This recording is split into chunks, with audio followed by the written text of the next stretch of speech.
Assalamualaikum warahmatullahi wabarakatuh. Halo sahabat semuanya, selamat datang kembali di channel ini. Di tengah ramai kritik terhadap penyelenggaraan Haji 2025 di Indonesia, dari visa furoda yang gagal, jamaah yang terlantar, sampai antrian haji puluhan tahun, muncul pertanyaan besar. Apakah negara tetangga kita seperti Malaysia juga mengalami kekacauan yang sama? Di video ini kita akan membedah fakta di lapangan. Kita akan lihat apa yang sebenarnya terjadi di Malaysia. Lalu kita bandingkan dengan Indonesia.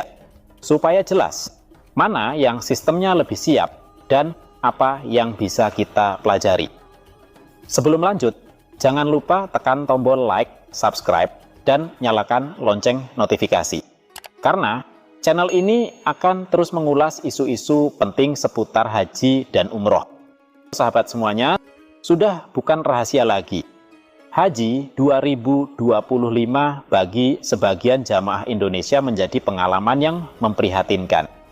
Kita mencatat berbagai masalah, mulai dari jamaah reguler yang terlantar berjam-jam di hotel menunggu bus ke Arafah, bahkan ada yang tidak dijemput hingga dini hari. Jamaah yang hampir kehilangan kesempatan wukuf di Arafah karena telat tiba dari maktab. Jemaah furoda yang sudah bayar mahal, tapi akhirnya gagal berangkat karena visa tidak diterbitkan. Belum lagi dugaan pungli safari wukuf, buruknya distribusi makanan, hingga tenda yang terlalu padat dan panas. Ini menunjukkan bahwa meski kita punya kuota besar dan jumlah petugas ribuan, sistem manajemen kita masih belum solid. Sekarang, mari kita lihat Malaysia. Apakah mereka bebas dari masalah? Tentu tidak. Tapi bedanya, Malaysia punya sistem yang lebih tertib dan cepat tanggap. Berikut ini beberapa fakta pentingnya. Hingga awal Juni 2025, 10-11 jamaah Malaysia dilaporkan wafat, sebagian besar karena penyakit jantung dan infeksi. Sama seperti Indonesia, cuaca ekstrim menjadi tantangan.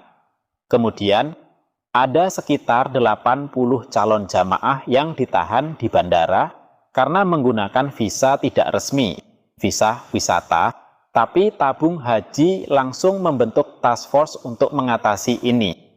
Lalu kemudian 63 orang dideportasi oleh Saudi karena pelanggaran visa, dan ini langsung ditindak oleh tabung haji dan imigrasi Malaysia. Di Mina memang ada keluhan soal tenda padat dan AC tidak optimal, tapi tidak sampai menyebabkan kerusuhan atau chaos sistemik. Distribusi makanan sempat terlambat, tapi tabung haji menyiapkan 42 menu rotasi gizi yang dijaga ketat oleh Kementerian Kesehatan Malaysia. Artinya, problem itu ada, tapi tidak dibiarkan liar. Lalu, apa rahasianya Malaysia bisa lebih tertib? Jawabannya ada di struktur kelembagaan dan pengelolaan haji mereka. Malaysia, semua di bawah tabung haji. Mulai dari pendaftaran, dana, pembinaan, hingga teknis keberangkatan semua satu pintu. Tidak ada tumpang tindih wewenang antara lembaga negara dan swasta.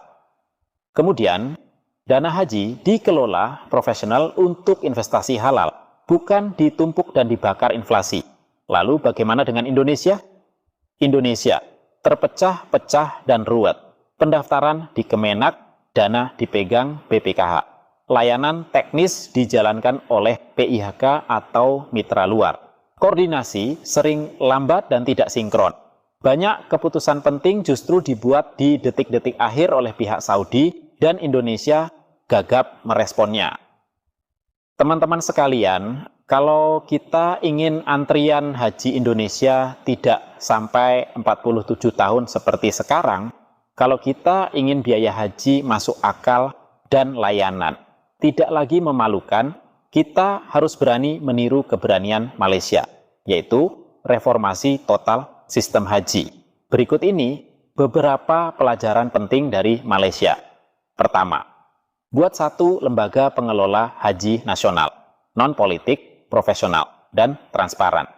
Yang kedua, Dana haji harus dikelola untuk produktivitas jemaah, bukan hanya diam di kas. Kemudian yang ketiga, stop sistem outsourcing layanan tanpa kendali. Kita perlu membangun perkampungan haji Indonesia di Mekah. Dan yang terakhir, setiap laporan masalah harus ditanggapi cepat dan terbuka, bukan ditutupi dengan klarifikasi defensif. Teman-teman sekalian, haji adalah ibadah yang suci. Tapi ketika tata kelolanya bermasalah, yang jadi korban adalah jutaan umat Islam Indonesia. Malaysia bukan negara sempurna, tapi mereka menunjukkan bahwa sistem yang rapi bisa meminimalkan kekacauan. Kita bisa dan harus belajar dari mereka. Kalau Anda setuju bahwa sistem haji kita harus diperbaiki total, bantu video ini menyebar. Klik like, share ke grup keluarga dan teman-teman. Tulis komentar Anda di bawah. Apakah kita perlu lembaga seperti tabung haji di Indonesia? Dan jangan lupa tekan tombol subscribe, karena channel ini akan terus membongkar persoalan haji dengan berani dan jujur. Sampai jumpa di video selanjutnya. Wassalamualaikum warahmatullahi wabarakatuh.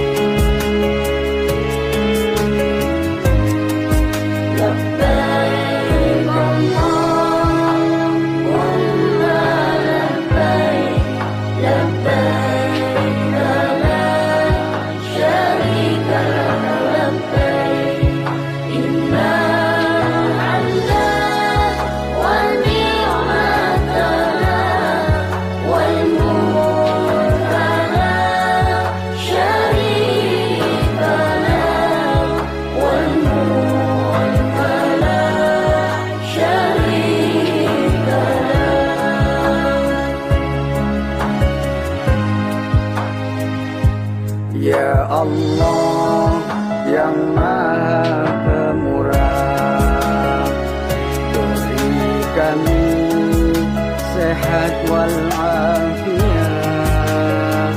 rizki berlimpah yang halal barakah, keluarga sakinah, mawaddah warahmah, putra putri yang salih salihah, ahli ilmu dan ahli ibadah.